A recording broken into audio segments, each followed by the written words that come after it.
ನಿನ್ನೆ ಸ್ವಲ್ಪ ಬಿಸಿಲು ಬಂದಿತ್ತು, ಆದರೆ ಇವತ್ತು ನೋಡ್ರಿ ಮತ್ತೆ ಮೋಡ ಮುಚ್ಕೊಂಬಿಟ್ಟೈತೆ. ಸೊ ಮತ್ತೆ ಇವತ್ತು ಕೂಲ್ ವೆದರ್. ಇವತ್ತು ಬೆಳಿಗ್ಗೆ ಬೇಗನೆ ಕಾಲೇಜ್ಗೆ ಹೋಗ್ತಿದ್ದೀನಿ. ಸೊ ಯಾಕಪ್ಪ ಅಂತಂದರೆ ಇವತ್ತು ಇಂಟರ್ನಲ್ಸು ಟೆಸ್ಟ್ ಇದ್ದಾವೆ. ಹಂಗಾಗಿ ಈಗ ಸಮಯ 7:27. ಈಗಲೇ ಹೋಗ್ತಿದ್ದೀನಿ. 7:15 ಬಸ್ಸಿಗೆ. ಯಾಕೆಂದರೆ ಅದು 8:15 ಬಸ್ಸು ನಂಬಿಕೆದ್ದಲ್ಲ. ಯಾಕೆಂದರೆ 2 ದಿವಸ ಆಯಿತು ಬಂದಿಲ್ಲ. ಹಂಗಾಗಿ ಸುಮ್ಮನೆ ಆ ಬಸ್ ನೆಚ್ಕೊಂಡು ಮತ್ತು ಲೇಟಾಗಿ ಹೋಗೋ ಬದಲು ಬೇಗನೆ ಹೋಗ್ಬಿಡೋಣ. ಟೆಸ್ಟು ಎಕ್ಸಾಮ್ ಇದ್ದಾಗೆಲ್ಲ ಯಾಕೆ ಅಂತ ಇವಾಗ ಹೋಗ್ತಿದ್ದೀನಿ. ಇವತ್ತು ಕರೆಕ್ಟಾಗಿ ಬಸ್ ಸ್ಟ್ಯಾಂಡಿಗೆ ಬಂದೆ. ಕರೆಕ್ಟಾಗಿ 7:30 ಬಸ್ಸು ಮಾಸ್ ಎಂಟ್ರಿ ಕೊಟ್ಟು. ಸೊ ಬಸ್ಸು ಬಂದ ತಕ್ಷಣ ಹತ್ಕೊಳ್ಳೋದೇ ಬಾಕಿ. ಏಕೆಂದರೆ ಈ ಬಸ್ಸಲ್ಲಿ 2 ಸೀಟ್ ಇರೋದ್ರಿಂದ ಸೀಟು ಸಿಗಲ್ಲ. ಇವತ್ತು ನನಗೂ ಕೂಡ ಸೀಟು ಸಿಗಲಿಲ್ಲ. ನೋಡ್ತಿರ್ಬೋದು, ಅಂಥ ಏನು ರಶ್ ಇಲ್ಲ. ಹೇಳ್ಬೇಕಂದ್ರೆ ಇದರಲ್ಲಿ 2+2 ಅಂದರೆ ಆ ಕಡೆ 2 ಈ ಕಡೆ 2 ಸೀಟ್ ಇರೋದ್ರಿಂದ ಸೀಟೇ ಸಿಗಲ್ಲ ಗುರು. ಆಲ್ರೆಡಿ ಫುಲ್ಲಾಗಿ ಬಂದಿರುತ್ತೆ. ನೋಡ್ರಿ, 2 ಸೀಟ್ ಇರೋ ಬಸ್ಸಾಗಿ ಇದೇ ಪ್ರಾಬ್ಲಮ್ಮು, ಸೀಟೇ ಸಿಗಲ್ಲ. ಮತ್ತು ಇವಾಗ ಕೂತ್ಕೊಂಡಿದೆಯಲ್ಲಪ್ಪ ಅಂತೀರ, ಹೊಸದುರ್ಗ ಬಂದಮೇಲೆ ಎಲ್ಲ ಹೇಳಿದ್ರಲ್ಲ, ಅವಾಗ ಕೂತ್ಕೊಂಡಿದ್ದು. ಸೊ ಬಸ್ಸಲ್ಲಿ ಸೀಟ್ ಇವತ್ತು ಸಿಕ್ಕಿರಲಿಲ್ಲ. ಕರೆಕ್ಟಾಗಿ ಬಸ್ಸು 8:15 ಹೊಸದುರ್ಗಕ್ಕೆ ಬಂತು. ಹೇಳ್ಬೇಕಂದ್ರೆ ಇವತ್ತು ಇಂಟರ್ನಲ್ಸ್ ಇರೋದ್ರಿಂದ ನಾನು ಈ ಬಸ್ಸಿಗೆ ಬಂದಿದ್ದು. ಈ ಬಸ್ಸಿಗೆ ಬಂದರೆ ತುಂಬ ಬೇಗ ಬರ್ಬೋದು. 8:15 ಬಂದುಬಿಡುತ್ತೆ. ಸೊ ಕಾಲೇಜಿಗೆ 9 ಗಂಟೆ ಅಷ್ಟೊತ್ತಿಗೆ ಹೋಗ್ಬಿಡ್ಬೋದು. ಎಲ್ಲರಿಗಿಂತ ಮುಂಚೆ ಹೋಗ್ತಿದ್ದೆ ಮೊದಲು, ಬಟ್ ಇವಾಗ ಮಾತ್ರ ಲೇಟಾಗಿ ಹೋಗ್ತಿರೋದು. ಸೊ ವ್ಯೂ ನೋಡಿರಿ ಯಾವ ಥರ ಇದೆ ಅಂತಂದು. ಸೊ ಮೇಲ್ಗಡೆಗೆ ಅರ್ಧ ಗುಡ್ಡ ಕಾಣಿಸ್ತಾನೆ ಇಲ್ಲ, ಆ ಥರ ಮೋಡಗಳೆಲ್ಲ ಮುಚ್ಕೊಂಬಿಟ್ಟವೆ. ಸೊ ಮಳೆ ಬರುವ ವಾತಾವರಣ ಇತ್ತು, ಆದರೆ ಮಳೆ ಬರ್ತಿರಲಿಲ್ಲ. ಜಯದೇವ ಕ್ಯಾಂಟೀನಿಗೆ ಬಂದೆ. ಆದರೆ ಜಯದೇವ ಕ್ಯಾಂಟೀನಲ್ಲಿ ಇನ್ನೂ ತಿಂಡಿ ಆಗಿರಲಿಲ್ಲ. ನೋಡ್ತಿರ್ಬೋದು, ಅವಣ್ಣ ಇವಾಗಿನೂ ಆಲೂಗಡ್ಡೆ ತೊಳಿತಿದ್ರು. ಸೊ ಹಂಗಾಗಿ ಇಲ್ಲಿ ಪೊಲೀಸ್ ಸ್ಟೇಷನ್ ಹತ್ರ ಬಂದೆ, ಅಂದರೆ ಪೋಸ್ಟ್ ಆಫೀಸ್ ಹತ್ರ. ಇಲ್ಲೇನು ಕಾಣಿಸ್ತಿದೆಯಲ್ಲ, ಪೋಸ್ಟ್ ಆಫೀಸ್ ಹತ್ರ ಬಂದು ಇಲ್ಲಿ ಹೋಟ್ಲಲ್ಲಿ 2 ಇಡ್ಲಿ 2 ವಡೆ ತಗೊಂಡೆ. ಟೈಮೇನು ಆಗಿರಲಿಲ್ಲ ಇವತ್ತು. ಆರಾಮಾಗಿ ತಿಂದು ಹೋಗ್ಬೋದು. ಯಾಕೆಂದರೆ ಇಂಟರ್ನಲ್ಸ್ ಇರೋದ್ರಿಂದ ಬೇಗನೆ ಬಂದಿದ್ದೆ. ಫೈನಲಿ ಒಂದು ಸೈಡ್ದು ರೋಡ್ ಆಗಿರುವಂಥದ್ದು ನೋಡ್ತಿರ್ಬೋದು. ಸೊ ಒಂದು ಸೈಡ್ದು ರೋಡ್ ಆಗಿದೆ, ಟಾರ್ ಹಾಕಿದ್ದಾರೆ. ಇನ್ನೊಂದು ಸೈಡ್ದು ಇನ್ನೂ ಮಾಡಬೇಕು, ಇನ್ನೂ ಬಾಕಿ ಇದೆ. ಇನ್ನೂ ಯಾವಾಗ ಆಗುತ್ತೋ ಗೊತ್ತಿಲ್ಲ. ಸದ್ಯಕ್ಕೆ ಒಂದು ಸೈಡಿಂದಂದು ಆಗಿದೆ. ಈ ಕಡೆ ಫುಟ್ ಪಾತ್ ಕೂಡ ರೆಡಿ ಮಾಡಿದ್ದಾರೆ. ಆರಾಮಾಗಿ ನಡ್ಕೊಂಡು ಓಡಾಡ್ಬೋದು. ಮೊದಲಂತೂ ಫುಲ್ಲು ಧೂಳಂದರೆ ಧೂಳಾಗೋದು. ಇವಾಗ ಕಾಲೇಜಿಗೆ ನಡ್ಕೊಂಡು ಹೋಗ್ತಾ ಇದ್ದೀನಿ ಓದ್ಕಂತ. ಸ್ವಲ್ಪ ಇಂಗ್ಲೀಷು. ಈಗ ಸಮಯ 9:20. ಸೊ ಇಷ್ಟ ತನಕ ಇಂಗ್ಲೀಷ್ ನಾವು ಓದ್ಕೊಂಡೆ. ಫಸ್ಟ್ ಇರೋದು ಕನ್ನಡ, ಆದರೂ ಇಂಗ್ಲೀಷ್ ಯಾಕೆ ಓದ್ಕೊಂಡೆ ಅಂತಂದರೆ ಇಂಗ್ಲೀಷು ಬರೆಯೋದು ಸ್ವಲ್ಪ ಕಷ್ಟ. ಕನ್ನಡ ಆದರೆ ಹೆಂಗೆಂಗೋ ಬರೆದ್ಬಿಡ್ಬೋದು. ಕನ್ನಡ ಗೊತ್ತೈತೆ, ಓದ್ಕೊಂಡಿದ್ದೀನಿ. ಆದರೆ ಇಂಗ್ಲೀಷು ಸ್ವಲ್ಪ ಓದ್ಕೊಳ್ಳೋದು ಬಾಕಿ ಇತ್ತು. ಹಂಗಾಗಿ ಎಲ್ಲ ಓದ್ಕೊಂಡೆ ಇಷ್ಟೇ ತನಕ. ಸೊ ಇವಾಗ ಸೀದಾ ಕಾಲೇಜ್ ಒಳಗೆ ಹೋಗಬೇಕು. 2 hours later. ಇವತ್ತು 2 ಇಂಟರ್ನಲ್ ಟೆಸ್ಟ್ ಇದ್ವು. ಸೊ ಕನ್ನಡ ಮತ್ತು ಇಂಗ್ಲೀಷು. ಕರೆಕ್ಟಾಗಿ 9:30 10:00 11 ಗಂಟೆಯಿಂದ 12 ಗಂಟೆಗೆ. ಸೊ ಹಂಗಾಗಿ 2 ಇಂಟರ್ನಲ್ಸ್ನ ಮುಗಿಸ್ಕೊಂಡು ಹೊರಟ್ವಿ. ಇವತ್ತು ಯಾಕೋ ಭಾಳ ಜನ ಕಾಣಿಸ್ತಿದ್ರಲ್ಲ ಅಂತೀರಾ, ಹೀಗೆ ಇಂಟರ್ನಲ್ಸು ಎಕ್ಸಾಮ್ ಇದ್ದಾಗ ಮಾತ್ರ ಆ ಕಡೆ ಈ ಕಡೆ ಎಲ್ಲ ಫುಲ್ ಆಗಿಬಿಟ್ಟಿರುತ್ತೆ. ಅದೇ ಮಾಮೂಲಿ ಟೈಮಿಂಗ್ಸಲ್ಲಿ ತುಂಬೇ ಇರೋಲ್ಲ. ಇವತ್ತು ಯಾಕೋ ಗೊತ್ತಿಲ್ಲ, ತುಂಬ ಹೊಟ್ಟೆ ಹತ್ತಿತ್ತು. ಸೊ ಕರೆಕ್ಟಾಗಿ ಟೈಮು 12:15 ಆಗಿತ್ತು. ನಡ್ಕೊಂಡು ಸೀದಾ ಹೋಗ್ತಾ ಇದ್ದೆ. ಇವಾಗ ಕಾಲೇಜ್ ಮುಗಿಸ್ಕೊಂಡು ನಡ್ಕೊಂಡು ಹೋಗ್ತಿದ್ದೀನಿ. ಇವತ್ತು ಇದ್ದ 2 ಇಂಟರ್ನಲ್ಸ್ನು ಕೂಡ ಬರೆದಿದ್ದಾಯಿತು. ಆದರೆ ಒಂದು ಶಾಕಿಂಗ್ ವಿಷಯ ಏನಾಯ್ತು ಅಂತಂದರೆ 75% ಅಟೆಂಡೆನ್ಸು ಇಲ್ಲವಂತ ನಂದು. ನಾನು ಅಷ್ಟಕ್ಕೊಂದು ಇರ್ರೆಗ್ಯುಲರ್ ಇರಲಿಲ್ಲ. ಎಲ್ಲ ಕ್ಲಾಸ್ಗೂ ಅಟೆಂಡ್ ಆಗಿನಿ. ಹೇಳ್ಬೇಕಂದ್ರೆ 70%ಗಿಂತ ಜಾಸ್ತಿನೇ ಇರಬೇಕಾಗಿತ್ತು. ಆದರೆ ಅಟೆಂಡೆನ್ಸು ಅಷ್ಟಕ್ಕೊಂದಿಲ್ಲಪ್ಪ, ಹೋಗಿ ಸೈನ್ ಹಾಕ್ಸ್ಕೊಂಬ ಅಂದ್ಬಿಡೋಲ್ಲ. ನಾನು ಶಾಕು. ಹಾಕಿದ್ದೀನಿ ರಜಾ, ಇಲ್ಲ ಅಂತಲ್ಲ, ಆದರೆ ಜಾಸ್ತಿ ರಜಾ ಹಾಕಿಲ್ಲ. ಅಂದ್ರೆ ಒಂದು 4-5 ದಿನ, ಒಂದು 10 ಕ್ಲಾಸ್ ಹಾಲಿಡೇ ತಗೊಂಡಿರ್ಬೋದು. ಆದ್ರೂ 70% ಬರಬೇಕಾಗಿತ್ತು. ನಮ್ಮ ಫ್ರೆಂಡ್ಸು ನನಗಿಂತ ಇರೋಗಿಲ್ಲರು ಇರೋದೆಲ್ಲ 75% ಐತಂತೆ. ಆದರೆ ನಂದು ಇಲ್ವಂತೆ. ಏನೂ ಮಾಡೋಕ್ಕಾಗಲ್ಲ. ಅದಕ್ಕೆ ಆ ವಿಷಯವಾಗಿ ಯಾರಿಗೂ ಮಾಡೋಕ್ಕೆ ಹೋಗಲಿಲ್ಲ. ಹೋಗಿ ಸೈನ್ ಹಾಕ್ಸ್ಕೊಂಬಂದೆ. ಇವಾಗ ಸೀದಾ ತಿಂಡಿ ತಿನ್ನೋಕೆ ಹೋಗಬೇಕು. ಸಮಯ 1 ಗಂಟೆ. ಜಯದೇವ ಕ್ಯಾಂಟೀನ್ ಹತ್ರ ಬಂದೆ. ಅವಣ್ಣ ಇನ್ನೂ ಮಾಡಿರಲಿಲ್ಲ. ಹೇಳ್ಬೇಕಂದ್ರೆ 1 ಗಂಟೆಗೆ ಎಲ್ಲ ತಿಂಡಿ ರೆಡಿಯಾಗಿರಬೇಕಾಗಿತ್ತು, ಆದರೆ ಇನ್ನೂ ರೆಡಿಯಾಗಿರಲಿಲ್ಲ. ಸೊ ಹಂಗಾಗಿ ಇನ್ನೇನು ಅಲ್ಲಿ ರೆಡಿಯಾಗಿರಲಿಲ್ಲ ಅಂತ ಪ್ರೈವೇಟ್ ಬಸ್ ಸ್ಟ್ಯಾಂಡ್ ಹತ್ರಕ್ಕೆ ಸೀದಾ ಬಂದೆ. ಬಸ್ ಆದರೂ ಬಂದಿದ್ದೇನೋ ನೋಡೋಣ ಅಂತ. ಆಲ್ರೆಡಿ 1 ಗಂಟೆ 10 ನಿಮಿಷ ಆಗಿತ್ತು. ಬಸ್ಸು ಇಷ್ಟೊತ್ತಿಗೆ ಬರಬೇಕಾಗಿತ್ತು, ಆದರೆ ಇನ್ನೂ ಬಂದಿರಲಿಲ್ಲ. ನನಗೆ ಯಾಕೋ ಡೌಟ್ ಹೊಡಿತಿತ್ತು, ಈ ಬಸ್ ಬರುತ್ತೋ ಇಲ್ವೋ ಅಂತಂದು. ಬೆಳಿಗ್ಗೆ ಬಂದಲ್ಲ ಅದೇ ಬಸ್ಸೆಯ.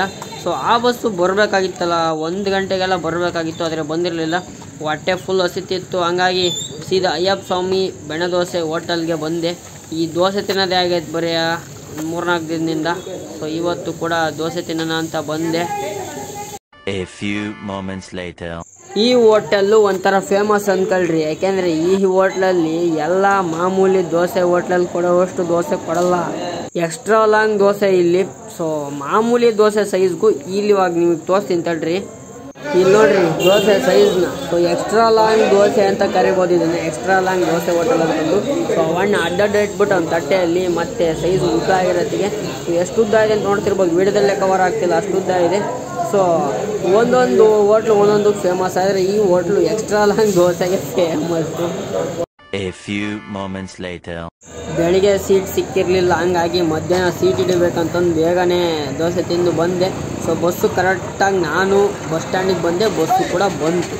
ಎಷ್ಟೊತ್ತಪ್ಪ ಅಂತಂದರೆ 1:25 ಬಂತು ಇವತ್ತು. 1:10 ಬಂದು 1:25 ಬಿಡೋದು, ಆದರೆ ಇವತ್ತು ಲೇಟಾಗಿ ಬಂದಿತ್ತು. ಸೊ ಫೈನಲಿ ಬಸ್ ಹತ್ಕೊಂಡೆ. ಬಸ್ಸಲ್ಲಿ ಸೀಟ್ ಹಿಡಿಬೇಕಾಗಿತ್ತು, ಯಾಕೆಂದರೆ ಈ ಬಸ್ಸಲ್ಲಿ 2 ಸೀಟ್ ಇರೋದ್ರಿಂದ ಸೀಟೇ ಸಿಗಲ್ಲ ಗುರು. ಹಂಗಾಗಿ ಫಸ್ಟು ಬಸ್ ಹತ್ಕೊಂಡು ಒಂದು 2+2ನಲ್ಲಿ ಒಂದು ವಿಂಡೋ ಸೀಟ್ನ ಕೂತ್ಕೊಂಡೆ. ವಿಂಡೋ ಸೀಟಲ್ಲಿ ಒಂದು ವಿಂಡೋ ಸೀಟ್ ಬುಕ್ ಮಾಡೋಕ್ಕೆ ಬರೋಲ್ಲ, ವಿಂಡೋ ಸೀಟ್ ಆದರೆ ಕೂತ್ಕೊಂಡೆ. ಸೊ ಆರಾಮಾಗಿ ಗ್ಲಾಸ್ ಓಪನ್ನು ಕ್ಲೋಸು ಆಗುತ್ತೆ ತನಕ ಫಸ್ಟ್ ಚೆಕ್ ಮಾಡ್ಕೋಬೇಕು, ಯಾಕಂದರೆ ಗ್ಲಾಸ್ಗಳೇ ಬರೋಲ್ಲ ಒಂದೊಂದ್ರಾಗೆ. ಸೊ ಬಸ್ಸು ಕರೆಕ್ಟಾಗಿ 1:35ಕ್ಕೆ ಬಿಡ್ತು. ಹೇಳ್ಬೇಕಂದ್ರೆ 1:15ಗೆ ಬಿಡ್ತಿತ್ತು ಕಾಮನ್ ಆಗಿ, 1:35ಕ್ಕೆ ಇವತ್ತು ಬಿಡ್ತು. ಸೊ ಊರಿಗೆ ಹೋಗೋರು ಆರಾಮಾಗಿ ನಿದ್ದೆ ಮಾಡ್ಕೊಂಡು ಹೋದೆ.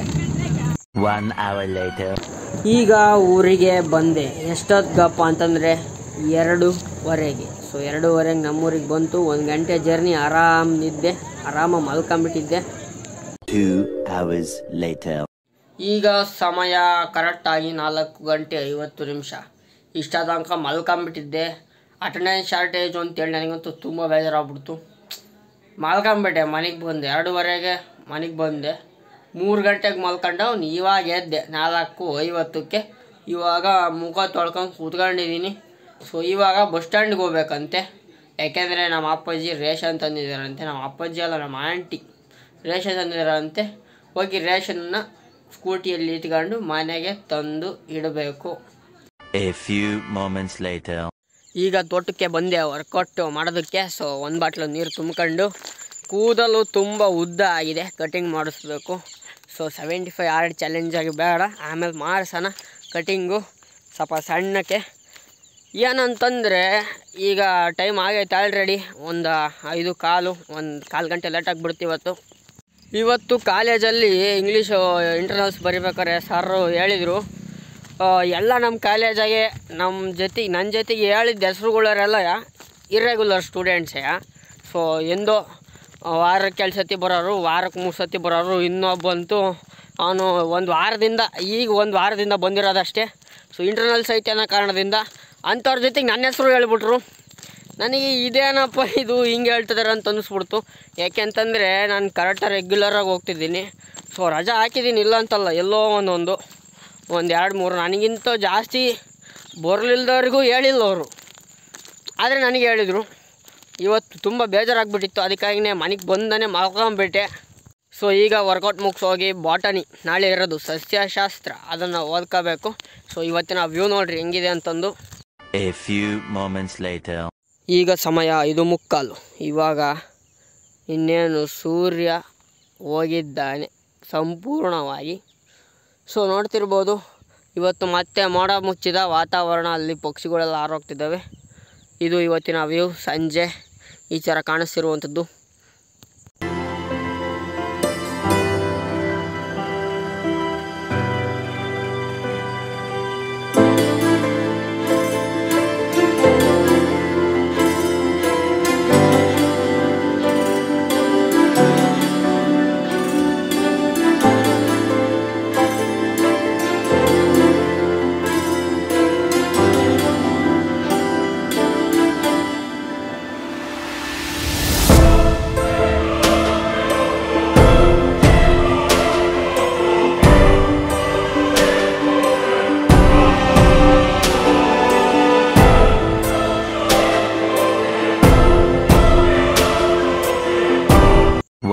hour later.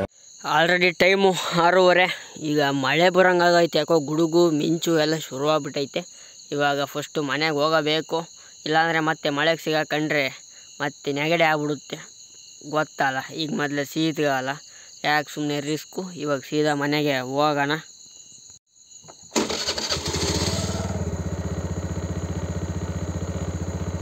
One hour later. ಇವತ್ತಿನ ರಾತ್ರಿ ಊಟ ಮುದ್ದೆ ಮತ್ತು ಸ್ಪೆಷಲ್ಲು ಅವರೆಕಾಳು ಸಾಂಬಾರು. ಸೊ ಫಸ್ಟು ಇವತ್ತೇ ಕಿತ್ಕೊಂಬಂದಿರೋದು ನಮ್ಮ ಹೊಲದಲ್ಲಿ ಬೆಳೆದಿರುವಂಥ ಅವರೆಕಾಳು ಸಾಂಬಾರು ಇವತ್ತು ಮಾಡಿರೋದು. 2 hours later. ಈಗ ಸಮಯ ರಾತ್ರಿ 10:15. ಸೊ ಇಷ್ಟ ತನಕ ಎಡಿಟ್ ಮಾಡಿದ್ದಾಯಿತು, ಮತ್ತು ಓದ್ಕೊಂಡೆ. ಸಾಯಂಕಾಲ ವರ್ಕೌಟ್ ಮುಗಿಸಿ ಬಂದಾಗಲಿಂದ ಇಲ್ಲಿವರೆಗೂ ಇದು ಇವತ್ತಿನ ಡೇ ಟ್ರಾನ್ಸ್ಫಾರ್ಮೇಷನ್ ಫೋಟೋ. ಇದಾಗಿತ್ತು 75 ಹಾರ್ಡ್ ಚಾಲೆಂಜ್. ದಿನ 73. ಇನ್ನೆರಡೇ ದಿನ ಕರೆಕ್ಟಾಗಿ ನಾನು 75 ಹಾರ್ಡ್ ಚಾಲೆಂಜ್ ಮಾಡೋದು. ಅಂದರೆ ನಾಳ್ದು. ಸೊ ನಾಳೆ ಮತ್ತೆ ಒಂದು ಇಂಟರ್ನಲ್ಸ್ ಇದೆ, ಬಾಟನಿ.